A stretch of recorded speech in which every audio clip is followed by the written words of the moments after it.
Саламатсыңдар ма балалар? Қазақстан Республикасының Әбілхан Қастеев атындағы мемлекеттік өнер музейінің онлайн сабақ бағдарламасына шақырамын. Мен Жұбаниязова Гүлнар Қуандыққызы сіздерді қазақ халқының бау тоқу әдісімен таныстыратын боламын. Тоқылатын бауымыз бұл шаңыраққа ілінетін шашаққа арналған бау. Сонымен қатар уықтың алақанына тағылатын және оны керегеге байлап бекітетін жіптердің бір түрі. Бұл жіптер әртүрлі техникада тоқылады. 4 таспада және 7 таспада. Енді мен сіздерге көрсетемін 7 таспа жіппенен тоқылатын бау түрін. 7 таспа деп отырғаным бұл жіптен құралған. Әр жіпті біз саусаққа киеміз. 7 жіпті. Оның біреуі ақ жіп қылып алдым, қалғанын 6 жіпті мен қара жіп қылып алдым. Енді әрбір жіпті біз саусағымызға киеміз.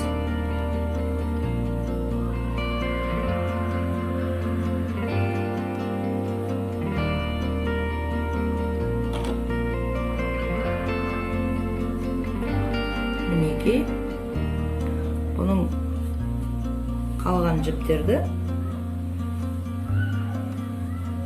аяғын түйіп, оны бекітіп қоямыз. Бұл бекіткен кезде жіп қозғалмай, әрсі тапқан кезде жіп ары бері жылжып кетпеу үшін жақсылап қыстырып қоямыз. Енді бұл жерде ескеретін бір мәселе, саусақпен тоқылатын бау болғаннан кейін біздің саусағымыздың біреусі бос болады. Сол саусақпенен осы жіптерді теріп тоқимыз. Жіптердің арасынан өткізіп, ең соңғы жіпті іліп шығарып аламыз. Оға дейін саусақтарымызбен жіпті ауыстырып аламыз.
Арасында жіптерді тартып қоямыз.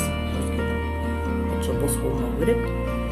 Сонымен біз алып отырған 7 жіптің біреусі ақ. Сол ақ түс құс таңдай өрнегін салып өтеді.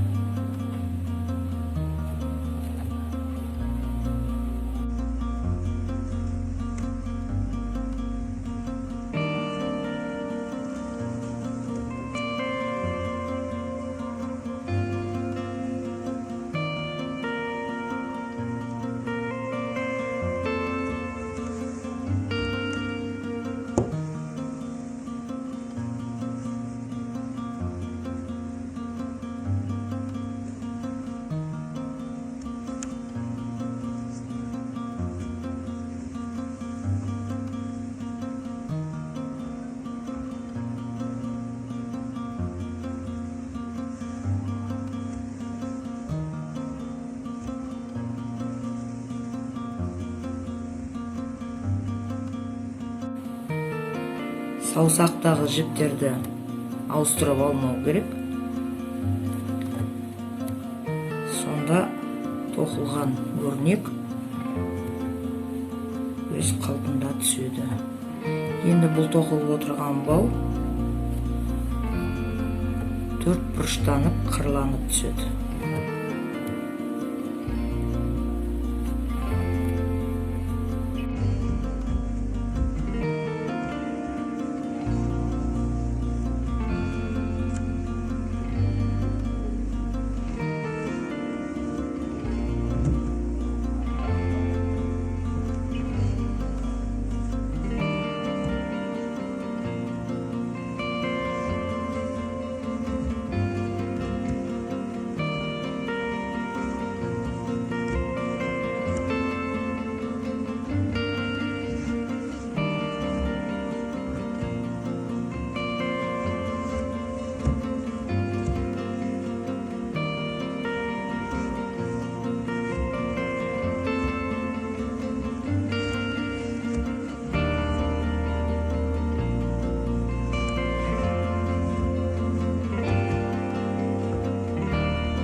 Жеті таспалы жіптен тоқылатын бұлар шаңырақтан түсіп тұратын шашақтарға,